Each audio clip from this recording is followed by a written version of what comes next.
Seja bem-vindo, bem-vinda. Capítulo 12 do Evangelho segundo o Espiritismo de Allan Kardec. Amai os vossos inimigos, retribuir o mal com o bem, os inimigos desencarnados. Se alguém vos bater na face direita, apresenta-lhe também a outra. Instruções dos Espíritos: a vingança, o ódio, o duelo. Retribuir o mal com o bem. Aprendestes que foi dito: amareis o vosso próximo e odiarei os vossos inimigos. Eu, porém, vos digo: amai os vossos inimigos, fazei o bem aos que vos odeiam e orai pelos que vos perseguem e caluniam, a fim de serdes filhos do vosso Pai que está nos céus e que faz se levante o sol para os bons e para os maus, e que chova sobre os justos e os injustos. Porque se só amardes os que vos amam, qual será a vossa recompensa? Não procedem assim também os publicanos? Se apenas os vossos irmãos saudardes, que é o que com isso fazeis mais do que os outros? Não fazem outro tanto os pagãos? Mateus capítulo 5, versículo 43 ao 47. Digo-vos que, se a vossa justiça não for mais abundante que a dos escribas e dos fariseus, não entrareis no reino dos céus. Mateus capítulo 5, versículo 20.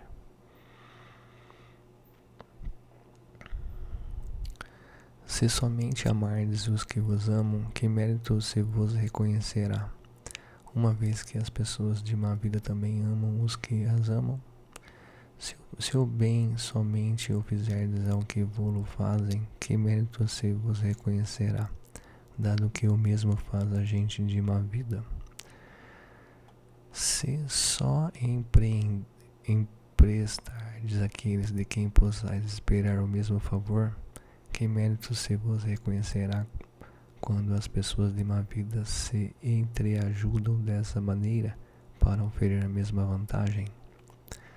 Pelo que vos toca, amai os vossos inimigos, fazei o bem a todos e auxiliai sem esperar coisa alguma. Então, muito grande será a vossa recompensa e sereis filhos do Altíssimo, que é bom para os ingratos e até para os maus. Sede, pois, cheios de misericórdia, como cheio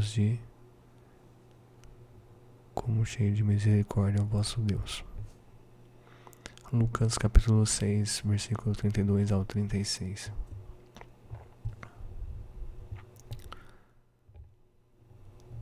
Se o amor do próximo constitui o princípio da caridade, amar os inimigos é a mais sublime aplicação desse princípio, porquanto a posse de tal virtude representa uma das maiores vitórias alcançadas contra o egoísmo e o orgulho.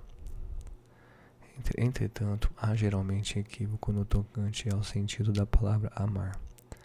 Neste passo, não pretendeu Jesus assim, falando que cada um de nós tenha para com o seu inimigo a ternura que dispensa a um irmão ou amigo. A ternura pressupõe confiança.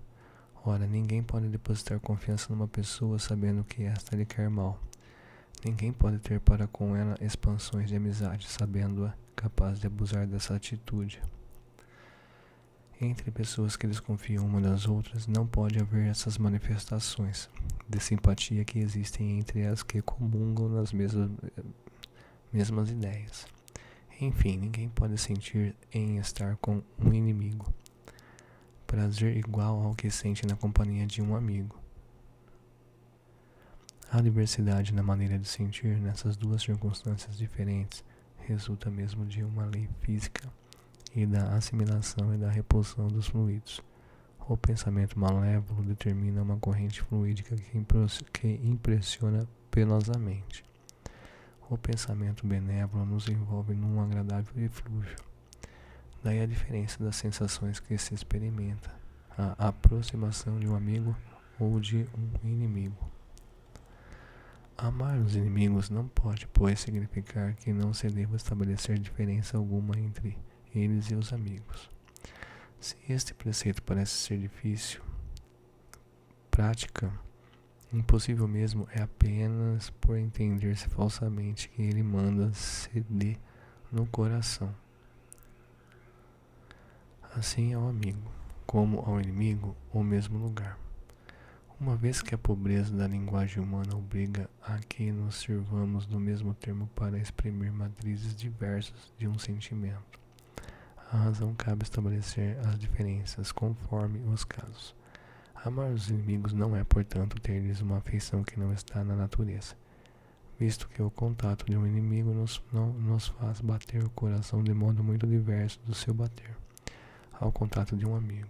Amar os inimigos é não lhes guardar ódio, nem rancor, nem desejos de vingança, é perdoar-lhes, sem pensamento oculto e sem condições, o mal que nos causam, e não opor nenhum obstáculo à reconciliação com eles.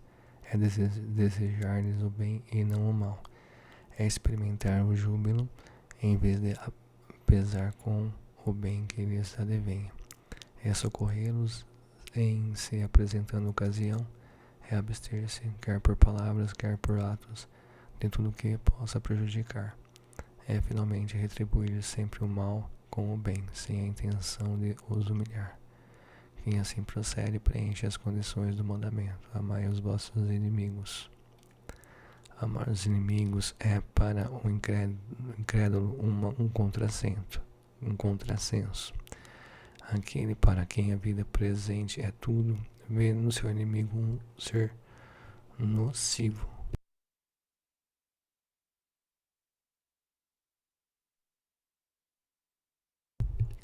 Que lhe perturba o repouso e do qual unicamente a morte, pensa ele, o pode livrar. Daí o desejo de vingar-se, nenhum interesse tem em perdoar, senão para satisfazer o seu orgulho perante o mundo. Em certos casos, perdoar-lhe parece mesmo uma fraqueza indigna de si. Se não se vingar, nem por isso deixará de conservar rancor e secreto desejo de mal para o outro. Para o crente e, sobretudo, para o espírita, muito diversa é a maneira de ver, porque suas vistas se lançam sobre o passado e sobre o futuro, entre os quais a vida atual não passa de um simples ponto. Sabe ele que, pela mesma distinção da terra, deve esperar topar aí com homens maus e perversos, que as maldades com que se defronta fazem parte das provas que ele cumpre suportar, e o elevado ponto de vista em que se coloca lhe torna menos amargas as vicissitudes, quer advenham dos homens, quer das coisas. Se não se queixa das provas, tampouco deve queixar-se dos que lhe servem de instrumento. Se, em vez de se queixar, agradece a Deus, ou experimentá-lo, deve também agradecer a mão que lhe dá ansejo de demonstrar a sua paciência e a sua resignação. Esta ideia o dispõe naturalmente ao perdão. Sente, além disso, que quanto mais generoso for, tanto mais se engrandece os seus próprios olhos e se põe fora do alcance dos dardos do seu inimigo. O homem que no mundo ocupa elevada posição não se julga ofendido com os insultos daquele a quem considera seu inferior. O mesmo se dá com o que, no mundo moral, se eleva acima da humanidade material. Este compreende que o ódio e o rancor o alvitariam e rebaixariam. Ora, para ser superior ao seu adversário, preciso é que tenha a alma maior, mais nobre, mais generosa do que a desse último. Os inimigos desencarnados. Ainda outros motivos tem o espírita para ser indulgente com os seus inimigos. Sabe ele, primeiramente, que a maldade não é um estado permanente dos homens, que ela decorre de uma imperfeição temporária e que, assim como a criança se corrige dos seus defeitos, o homem mal reconhecerá um dia os seus erros e se tornará bom. Sabe também que a morte apenas o livra da presença material do seu inimigo, pois que este o pode perseguir com o seu ódio, mesmo depois de haver deixado a terra. Que assim a vingança que tome falha ao seu objetivo, visto que, ao contrário, tem por efeito produzir maior irritação, capaz de passar de uma existência a outra. Cabia ao espírito demonstrar, por meio da experiência e da lei que rege as relações entre o mundo visível e o mundo invisível, que a expressão extinguir o ódio com o sangue é radicalmente falsa, que a verdade é que o sangue alimenta o ódio, mesmo no além-túmulo. Cabia-lhe, portanto, apresentar uma razão de ser positiva e uma utilidade prática ao perdão e ao preceito do Cristo. Amai os vossos inimigos. Não há coração tão perverso que, mesmo a seu mau grado, não se mostre sensível ao bom proceder, mediante o bom procedimento.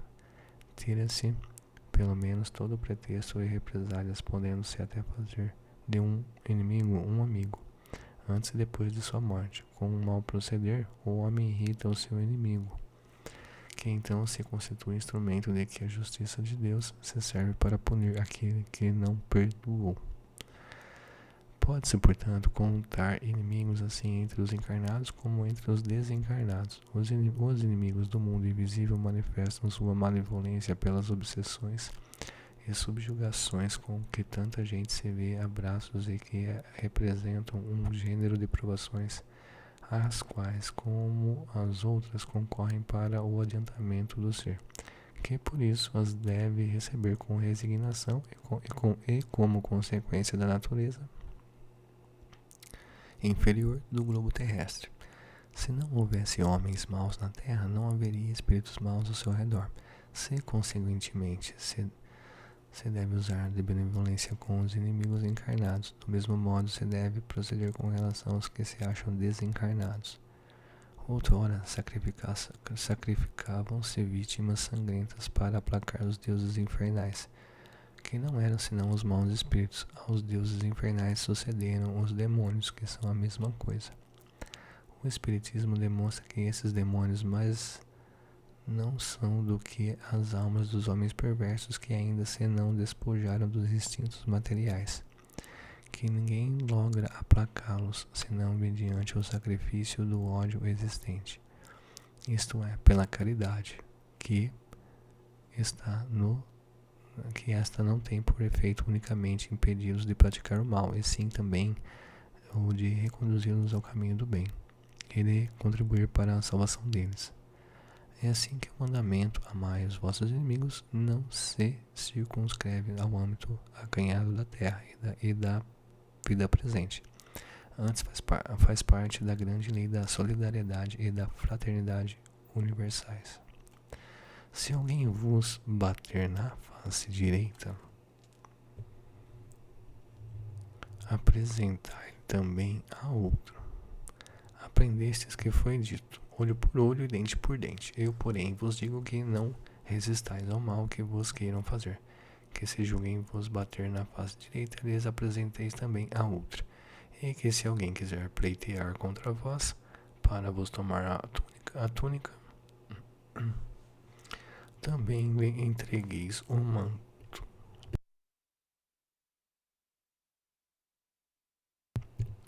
E que se alguém vos obrigar a caminhar 1000 passos, com ele caminhais mais 2000. Daí aquele que vos pedir, e não repelais aquele que vos queira tomar emprestado. Aliás, dai aquele que vos pedir, e não repelais aquele que vos queira tomar emprestado. Mateus capítulo 5, versículo 38 a 42. Os preconceitos do mundo sobre o que se convencionou chamar ponto de honra produzem essa suscetibilidade sombria, nascida do orgulho e da exaltação da personalidade, que leva o homem a retribuir uma injúria com outra injúria, uma ofensa com outra, o que é tido como justiça por aquele cujo senso moral não se acha acima do nível das paixões terrenas. Por isso é que a lei mosaica prescrevia olho por olho, dente por dente, de harmonia com a época em que Moisés vivia. Veio o Cristo e disse, retribui o mal com o bem, e disse ainda, não resistais ao mal que vos queiram fazer. Se alguém vos bater numa face, apresenta-lhe a outra. Ao orgulhoso, este ensino parecerá uma covardia, porquanto ele não compreende que haja mais coragem em suportar um insulto do que em tomar uma vingança. Ele não compreende porque sua visão não pode ultrapassar o presente. Dever-se-á, entretanto, tomar ao pé da letra aquele preceito, tão pouco quanto o outro que manda se arranque o olho quando for causa de escândalo. Levado o ensino às suas últimas consequências, importaria ele em condenar toda a repressão, mesmo legal, e deixar livre o campo aos maus, isentando-os de todo e qualquer motivo de temor. Se lhes não pusesse um freio às agressões, bem depressa todos os bons seriam suas vítimas.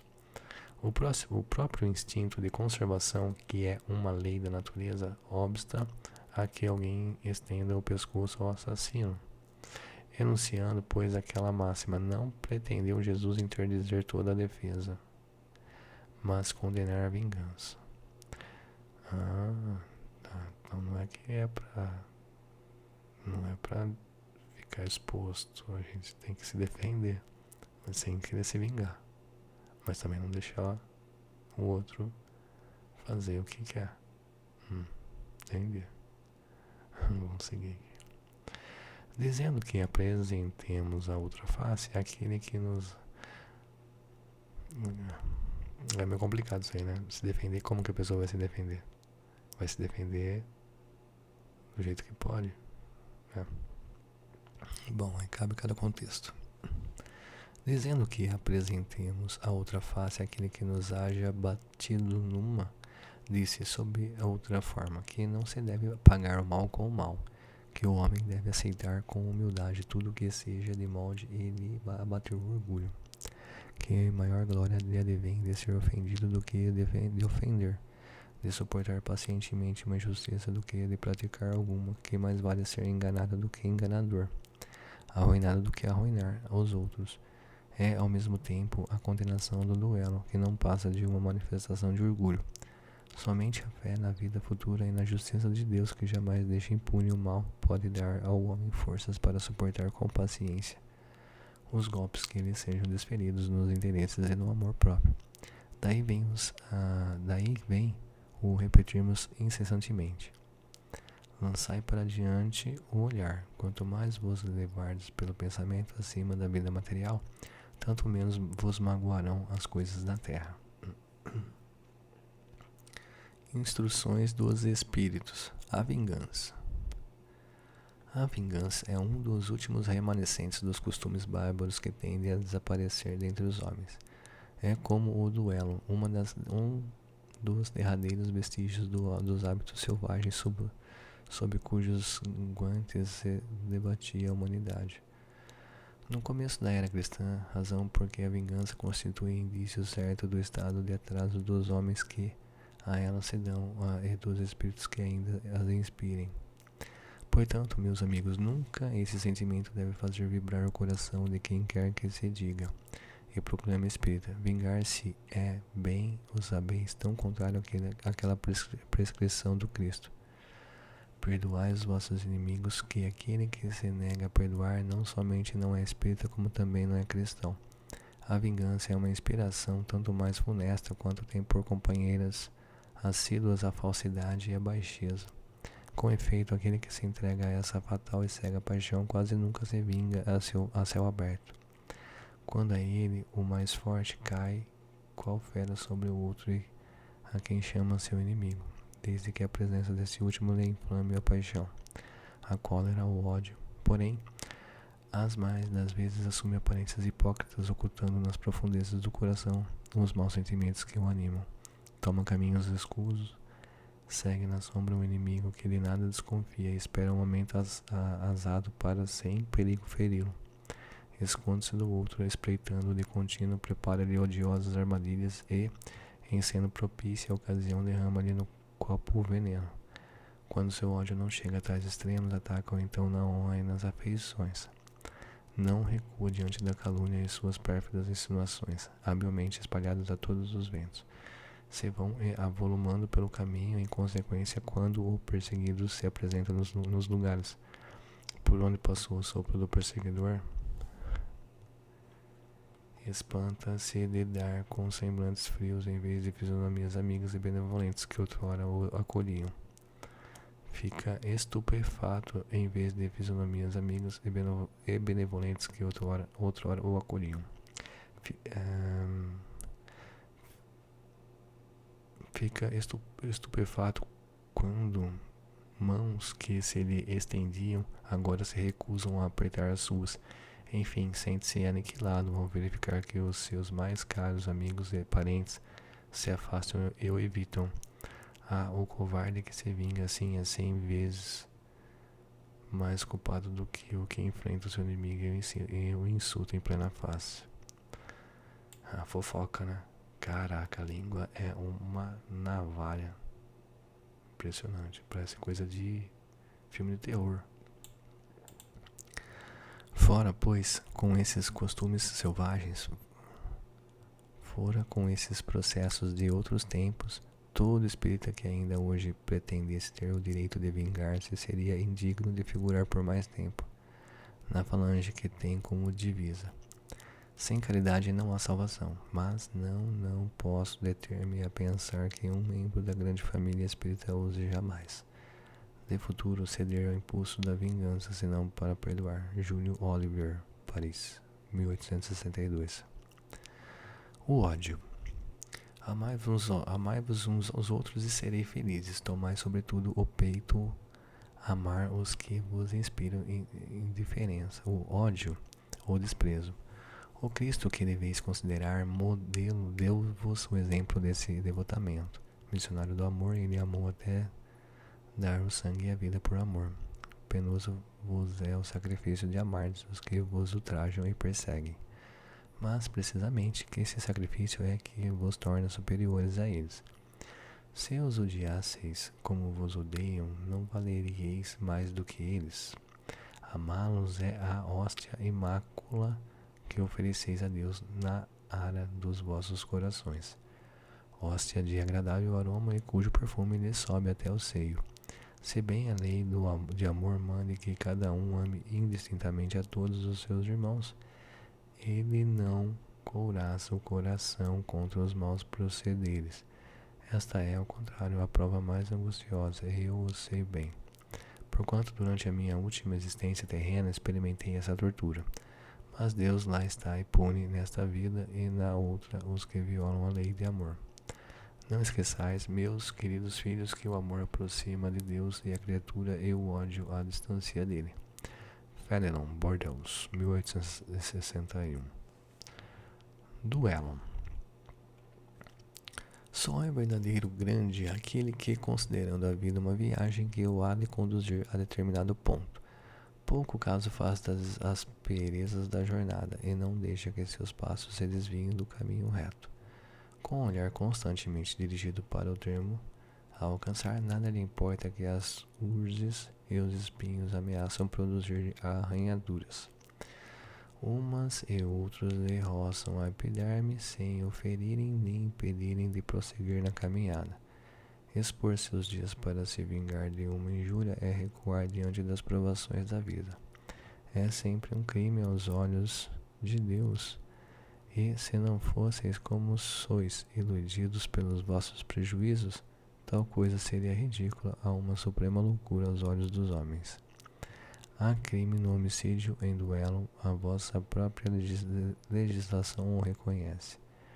Ninguém tem o direito, em caso algum, de atentar contra a vida de seu semelhante. É um crime aos olhos de Deus que vos traçou a linha de conduta que tendes de seguir. Nisso, mais do que em qualquer outra circunstância, sois juízes em causa própria. Lembrai-vos de que somente vós será perdoado conforme perdoardes, pelo perdão vos acercais da divindade.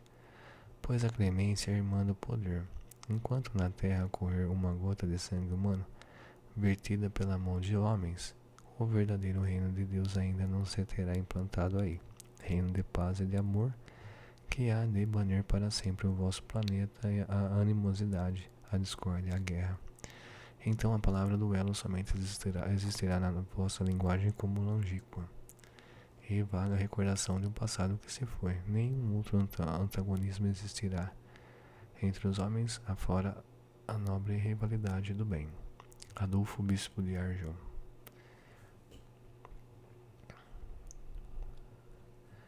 Em certos casos, sem dúvida pode o duelo constituir uma prova de coragem física, de desprezo pela vida, mas também é incontestavelmente uma prova de covardia moral, como o suicídio. O suicida não tem coragem de enfrentar as vicissitudes da vida, o duelista não tem a de suportar as ofensas. Não vos disse o Cristo que há mais honra e valor em apresentar a face esquerda àquele que bateu na direita? do que em vingar uma injúria? Não disse ele a Pedro no jardim das oliveiras: mete a tua espada na bainha, porquanto aquele que matar com a espada perecerá pela espada. Assim falando, não condenou para sempre o duelo? Efetivamente, meus filhos, que é essa coragem oriunda de um gênio violento, de um temperamento sanguíneo e colérico, que surge a primeira ofensa? Onde a grandeza da alma daquele que a menor injúria entende que só com sangue a poderá lavar? Ah, que ele trema. No fundo da sua consciência uma voz lhe bradará sempre: Caim, Caim, que fizeste de teu irmão? Foi-me necessário derramar sangue para salvar a minha honra, responderá ele a essa voz. Ela, porém, retrucará: procuraste salvá-la perante os homens por alguns instantes que te restavam de vida na terra, e não pensaste em salvá-la perante Deus. Pobre louco! Quanto sangue exigirá de vós o Cristo por todos os ultrajes que recebeu? Não só o feristes com os espinhos e a lança, não só o pregastes num madeiro inflamante, como também o fizeste ouvir, em meio de sua agonia atroz, as zombarias que lhe prodigalizastes. Que reparação a tantos insultos você pediu a ele? O último brado do cordeiro foi uma súplica em favor dos seus algozes. Ó, como ele, perdoai e orai pelos que vos ofendem. Amigos, lembrai-vos deste preceito: amai-vos uns aos outros. Então, a um golpe desferido pelo ódio respondereis com um sorriso, e ao ultraje com o perdão. O mundo, sem dúvida, se levantará furioso e vos tratará de covardes. Erguei bem alta a fronte e mostrai que também ela se não temeria de cingir-se de espinhos, a exemplo do Cristo, mas que a vossa mão não quer ser cúmplice de um assassínio autorizado por falsos ares de honra, que, entretanto, não passa de orgulho e amor próprio. Dar-se-á que, ao criar-vos, Deus vos outorgou o direito de vida e de morte, uns sobre os outros. Não, só a natureza conferiu ele esse direito para se reformar e reconstruir, quanto a vós não permite sequer que disponhais de vós mesmos. Como o suicídio, o duelista se achará marcado com sangue quando comparecer perante Deus, e a um e outro o soberano juiz reserva rudes e longos castigos. Se ele ameaça com a sua justiça aquele que disser raca a seu irmão, quão mais severo não será a pena que comine ao que chegar à sua presença com as mãos tintas do sangue de seu irmão.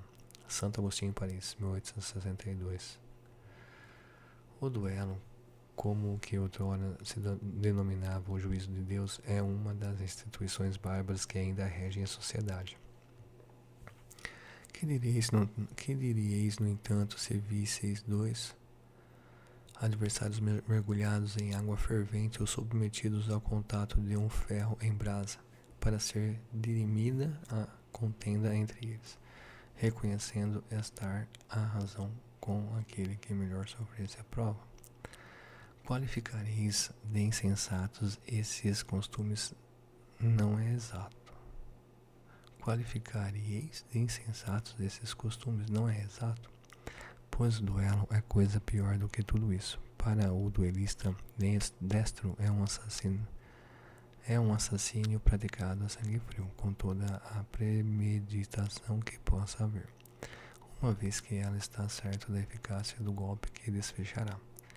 Para o adversário, quase certo de sucumbir em virtude de sua fraqueza e inabilidade, é um suicídio cometido com a mais fria reflexão. Sei que muitas vezes se procura evitar essa alternativa igualmente criminosa, confiando ao acaso a questão, mas não é isso voltar, sob outra forma, ao juízo de Deus da Idade Média?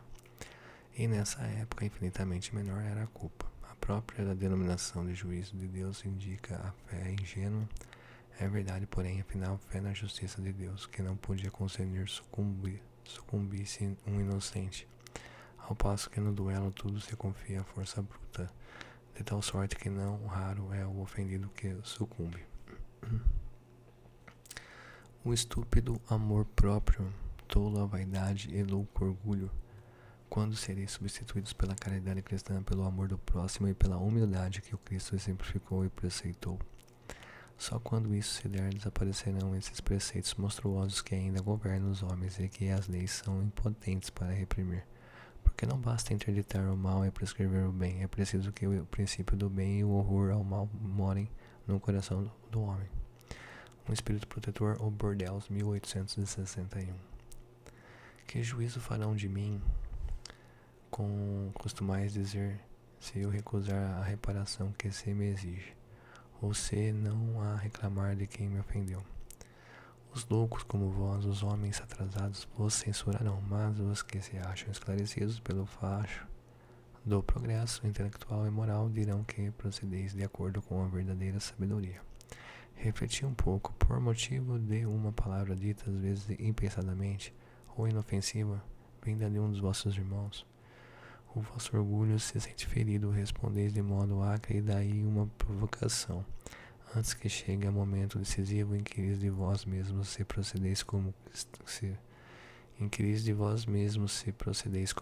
cristãos.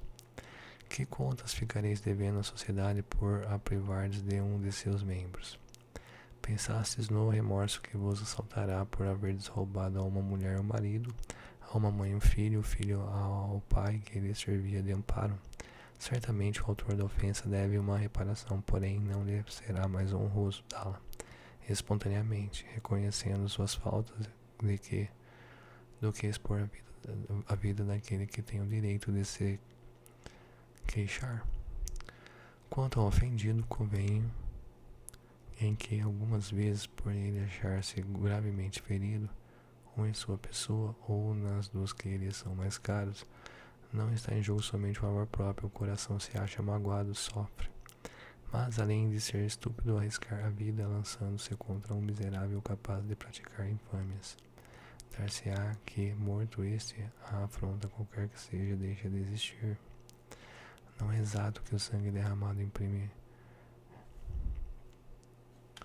retumbância maior a um fato que, se falso, cairia por si mesmo, e que, se verdadeiro, deve ficar sepultado no silêncio? Nada mais estará, pois, senão a satisfação da sede de vingança, a triste satisfação que quase sempre dá lugar, já nesta vida, a causticantes remorsos. Se é o ofendido que sucumbe, onde a reparação? Quando a caridade regular a conduta dos homens, eles conformarão seus atos e palavras a esta máxima: não façais aos outros o que não quiserdes que vos façam. Em se verificando isso, desaparecerão todas as causas de dimensões e com elas as dos duelos e das guerras, que são os duelos do povo e de povo a povo. Francisco Xavier, Bordeaux, 1861. Francisco Xavier, 1861. Eita, agora vamos lá. O homem do mundo, o homem venturoso que por uma palavra chocante e uma coisa ligeira joga a vida que lhe veio de Deus, joga a vida do seu semelhante que só a Deus pertence. Esse é 100 vezes mais culpado do que o miserável que, impelido pela cupidez, algumas vezes pela necessidade, se introduz numa habitação para roubar e matar os que se lhe opõem aos desígnios. Trata-se quase sempre de uma criatura sem educação, com imperfeitas noções do bem e do mal, ao passo que o duelista pertence, em regra, à classe mais culta. Uma mata brutalmente, enquanto que o outro o faz com método e polidez, pelo que a sociedade o desculpa. Acrescentarei mesmo que o duelista é infinitamente mais culpado do que o desgraçado que, cedendo a um sentimento de vingança, mata num momento de exasperação. O duelista não tem por escusa o arrebatamento da paixão, pois que entre o insulto e a reparação dispõe ele sempre de tempo para refletir. Age, portanto, friamente e com premeditado desígnio, estuda e calcula tudo para com mais segurança matar o seu adversário. É certo que também expõe a vida e é isso que reabilita o duelo aos olhos do mundo, que nele então só vem um ato de coragem e pouco o caso da vida.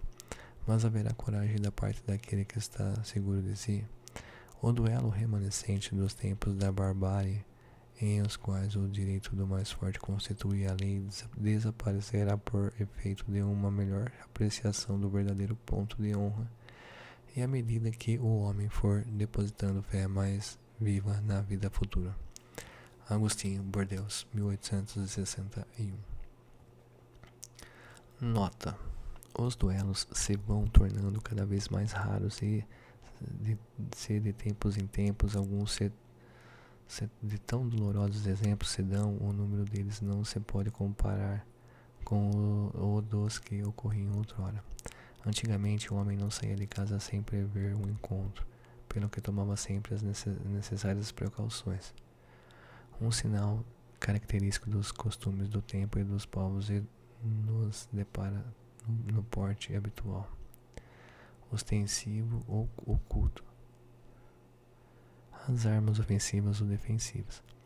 A abolição de semelhante uso demonstra o abrandamento dos costumes e é curioso acompanhar-lhes a gradação, desde a época em que os cavaleiros só cavalgavam bardados de ferro e armados de lança, até a em que uma simples espada à cinta constituía mais um adorno e um acessório do brasão do que uma arma de agressão.